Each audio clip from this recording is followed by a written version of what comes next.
It was the summer of 1984, and I had just gotten a beautiful job starring in the musical 42nd Street. There I am. That picture was actually taken the summer of 1984, as was this one. I didn't know my mouth could open that wide, but yeah. So I was 29 years old, and I was stepping into my 30s because it was the summer of 1984, and in the September of 1984, I would turn 30. And I was having a hard time turning 30. I was having a hard time leaving my 20s. I felt I hadn't accomplished enough, even though I'd already starred in a Broadway show. I'd already was starring in a huge touring company of 42nd Street, the first touring company. But I was really having a difficult summer. And then, in 1984, if you can remember, AIDS hit the scene. And my best friend came down with an illness. Nobody knew what it was. We did not know in 1984. Historically, now they tell you they found it in 1984, but we didn't know. I just knew that my best friend in New York City was in the hospital, and that I had to wake up every morning while I was in Boston, fly to New York on a short flight, and go into the hospital, put on a spacesuit, and try to talk to him. And he passed very quickly.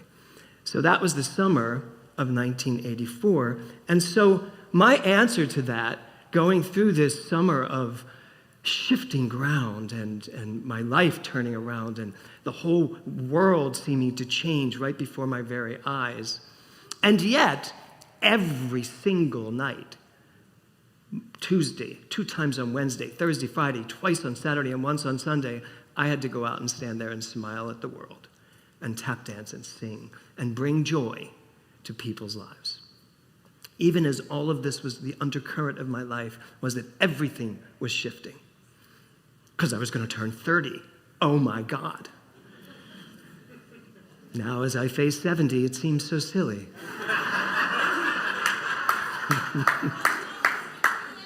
But it wasn't at the time.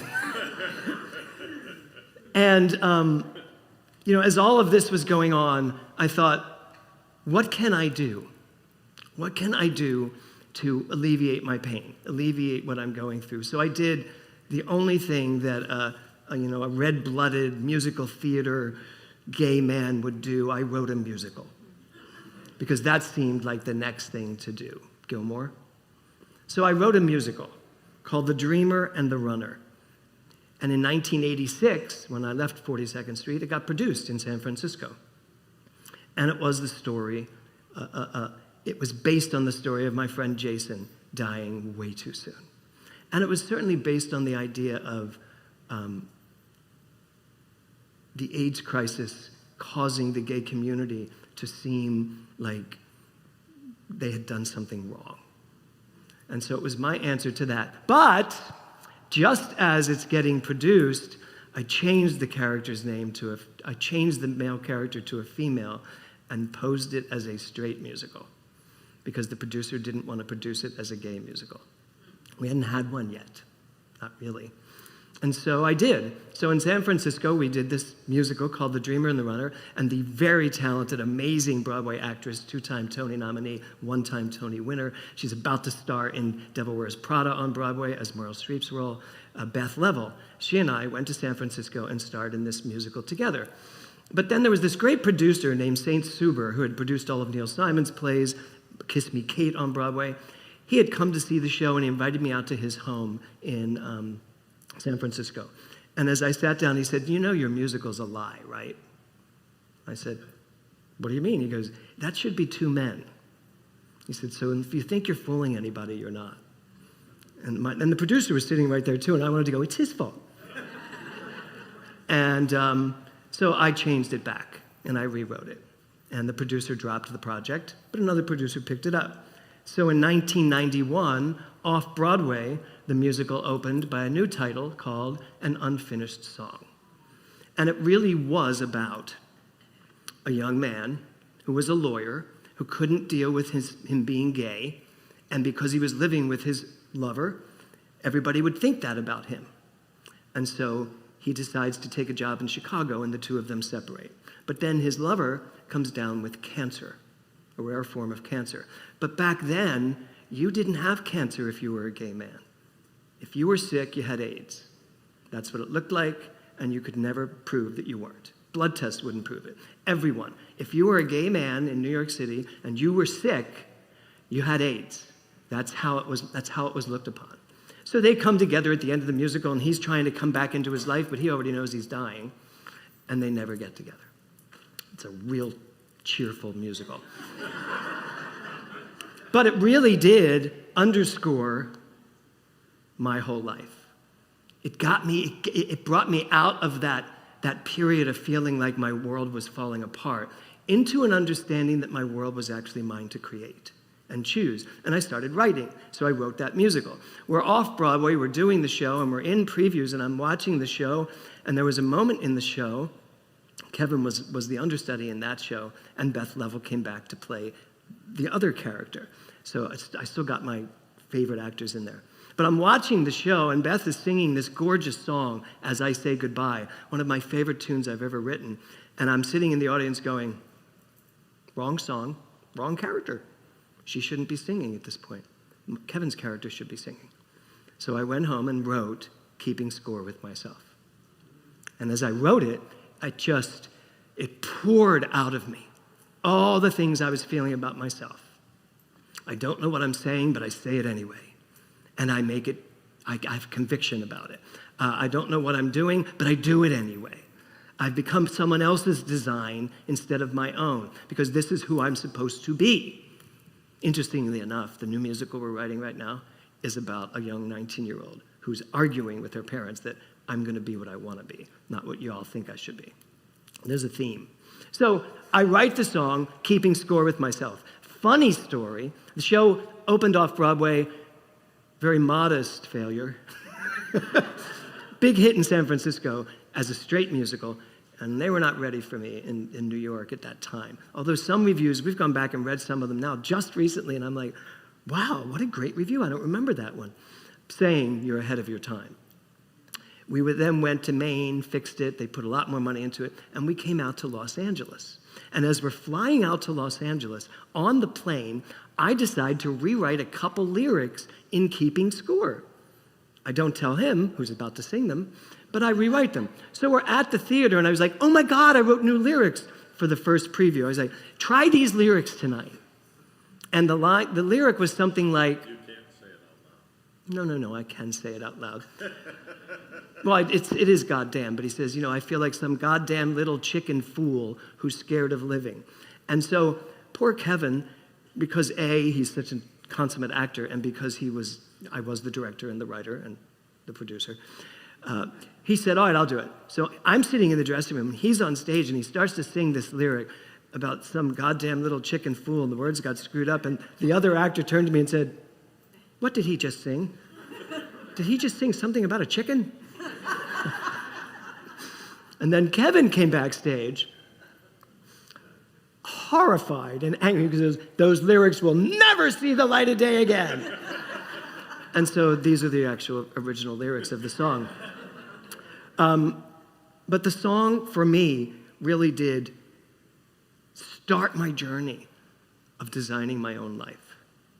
And then when the show did come to Los Angeles, that's when Dr. David Walker came to see the show, and I was invited to go sing at his church. And the rest is history. I went to listen to Dr. Walker, and one of the first things I heard was this Ernest Holmes quote: never limit your view of life by any past experience. I still have that in a little book, the first quote I ever heard of Dr. Ernest Holmes. Never limit your view of life by any past experience. See, I had spent my whole life believing that I was the culmination of everything I'd done. So I was keeping score with myself. I was keeping score with everything I'd accomplished, everything I was able to do, all the things I was able to be, and that told me who I was. Then I go into a religious science church, and Dr. David Walker says, no. Who you are right now is perfect, and it has nothing to do with anything you've done up to this point. Well, how many of you had that same experience walking into one of these churches? Where you just hear it and you're like, oh my God, I'm free. I am released from everything. I was released from the career I thought I had to have. Because when I came to LA, I was signed instantly by CAA across the board, writer, actor, director. Now I had everything I had to make sure I was keeping score with. My first TV series, which I wrote. My first movie, which I wrote and got produced. My first boom, boom, boom. All these things to stay in the line of keeping score with all the things that made me who I thought I was. And this next Ernest Holmes quote: life is not just something to be endured. It is to be lived in joy in a fullness without limit. You know, living in the world and studying science of mind can feel so compartmentalized, can it? We study this teaching, we hear these principles, we understand what it's all about, and then we go back to our lives. And we go into our lives, and then this happens or that happens. The finances change, the government changes. We're not happy with things. And yet there's still this amazing philosophy that we're hearing every Sunday, that we're going to class and hearing. But how do we maneuver that chasm between life itself, keeping score with myself, and life is not something to be endured? It is to be lived in joy, in a fullness, without limit, and without basing it on everything that's happened before this. So the title of my talk today is, How's Your Scorecard? Deb, how's your scorecard? And more importantly, what are you basing it on? What are you basing the scorecard of your life on? When you decide whether you're good enough at this or that you've succeeded enough at this, what are you basing it on? Are we basing it on the truth of who we are? Or are we basing it on the relative facts that show us what we've done with who we are? It's not who we are, it's just what we've done so far, with whatever that is. So, how is your scorecard? And how is it being filled out? Do you know, I think one of the things I've been in most competition with in my life is myself. The hardest competition for me is competing against the image I have of who I think I should be. Even as a minister sometimes. You know, I hear, I am going to be doing my first TED Talk at the beginning of the next year. That's great. But I've heard over and over and over again, you should have already had a TED Talk. You should have already had a top-selling book. Why aren't you Oprah? Well, that's a good question. Why am I not Oprah? Because I'm not Oprah. And I don't do the things Oprah does brilliantly. I do the things I do brilliantly. And you do the things you do brilliantly. But competing with that image of what it means. I've more than 100 times someone said, you are just like Joel Osteen, you're just not successful. And I don't think they're that mean when they say it. At least I think they're not. But it's like you're just like Joel Osteen. You just don't have that church yet. You just haven't gotten it yet. You know what? Maybe I'm not meant to be Joel Osteen, or Joe Goldstein, my accountant, or no. But the real thing I want you to look at today is how much of your old self are you competing with? And how much of your self that you've never realized are you still competing with? How much of this world are we competing with when our real job is to let it go, is to surrender? Doesn't that just feel better? You can breathe better, can't you? Yeah. So, this month, our theme is surrender. So I want to show you this quote by Julie Cameron, who wrote The Artist's Way. The creative process is a process of surrender, not control. So that's what you were talking about, Sharon. The creative process that is constantly going on at all times requires you to surrender to it, and stop squeezing the hell out of it. trying to control it. Because there is a breathtaking, brilliant, amazing version of you right there where you are, dying to get out, or let's say living to get out, just pressing up against you, saying, I am here, I am here, I am here. Stop looking at this, stop focusing on this, stop trying to be that. I'm already here. But you have to surrender.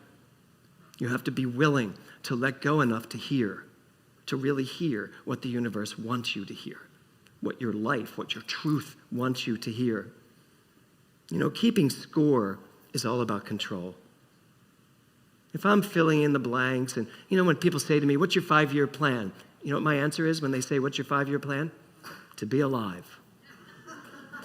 That's my 5-year plan. What's your 10-year plan? To still be alive. What's your 25-year plan? To still be alive. What's your 30-year plan? To know more. Because I might not be alive. But that's really how I feel. I don't want to keep score with a 10-year plan. I don't want to be checking boxes off, because that's not really what I'm here to do. And I know that. So Ernest Holmes wrote this. He said, there is no limit to the law, but there appears to be a limit to man's understanding of it. The law is the law of cause and effect. It's the law of growth. It's the law of expansion. There's no limit to that. But boy, can we, right, Dr. Laurie? Boy, can we stand in the way of it. Boy, can we tell it what's supposed to happen in my life. And the law is always saying yes to whatever I say. That's the brilliance of it. There's no limit to that. But what's my true understanding of it? If there's a limit to man's understanding of it, the understanding we must walk away with from this month of surrender, is that if we are willing to get into the flow of life and listen and hear what is ours to hear, by meditation, contemplation, through going to the beach, watching the ocean, taking a run, whatever you do to tap into this beautiful energy that's constantly here, now I'm using the law appropriately.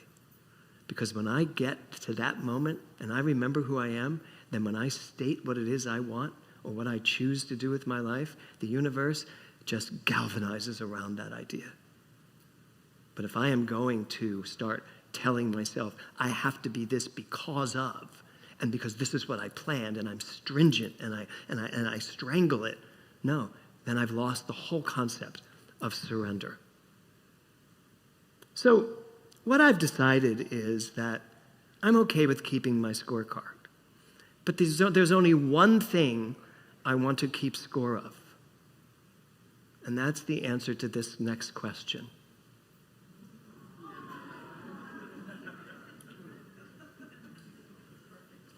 And that's a question for all of us.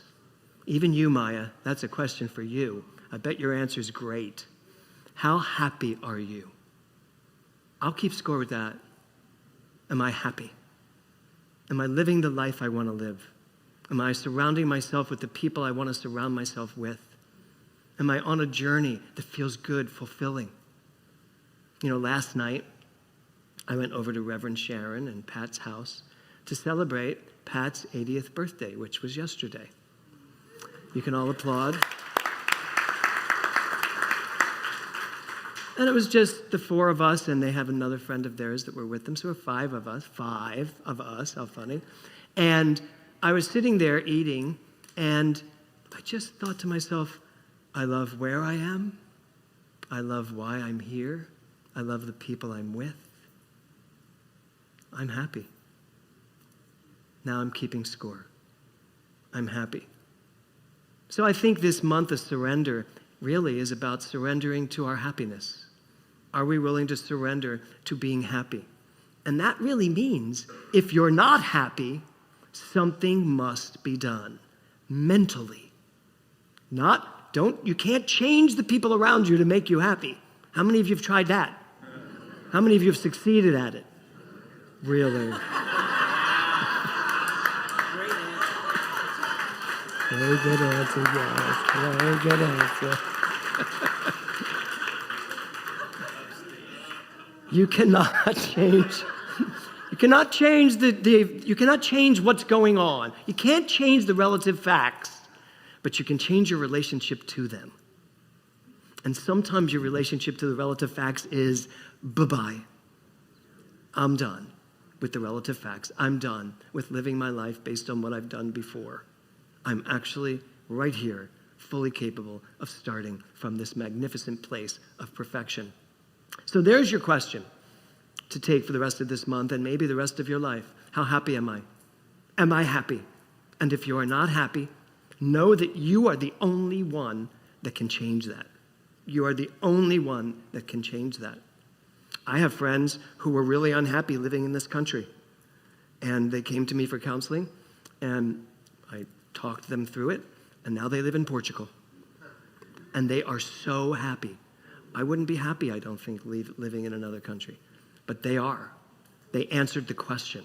I'm not happy here. Where are we going? They have 2 beautiful children. They went, we want to raise our children somewhere else. So they moved to Portugal. And I was astounded. Remember? I was like, really? You're really going to just sell everything and move to Portugal? And they were like, we are. I said, yeah, but when? Like next year, a couple of years ago? No, next month. And they moved to Portugal. That's drastic. But it's necessary. Because if that's what's going to make you happy, it's yours to do. Whatever it is. So, how happy am I? So this next quote, my last quote, is this. If you cannot put your heart in it, take yourself out of it. Now, I say mental muscle. It came from my Buddhist training, but I use it in mental muscle, which will start in mid-September. And I am so excited about mental muscle because we're doing this is the 15th year anniversary. So we're doing an anniversary book, and it's almost finished. But this is a quote that should go on your wall. It should go in your car. It should face you every day, because I think we are putting way too much of ourselves into things that make us unhappy. And if I cannot put my heart into it, if I cannot genuinely say, love is here for me to share, then I should not be here. Let someone else go there. Maybe it'll work better. So what do you think about that quote? Can you look at your life and just say, look at all aspects of your life, all the corners of your life, and say, is my heart in this? I should take myself out of this. This doesn't make me happy. Then I can go somewhere else where it makes me happy. And it's not that you're giving up. It's not that you're giving up in terms of surrender, I quit. No. Life is energy. If you are not happy, the energy you are adding to this universe is not positive. If you are unhappy, you are adding a vibration of unhappiness to the world. We owe it to ourselves and to every single person here online, the whole world. We owe it to the world to be happy, so that our vibration is a loving vibration that just keeps going out further and further and further. You know, somebody said to me, when we did the talent show with Joe and Al, they were like, I can't believe you found the time to learn that tap number. And I was like, it would be really a horrible thing for me not to find the time to do something I love to do. And that reminded me how much I love to dance. So as I come to a close here, I just want to ask you to ask that question, how happy am I? Are you willing to surrender to your happiness? Are you willing to take yourself out of anything that does not expand your heart? And are you willing to find those things that really make you excited to be alive? If we could surrender to that, then we will have brought this teaching and this world together. And there will be no chasm, and we will not be living these dualistic lives of here's what I know, but here's what I do. We would be doing what we know and knowing what we do. Namaste.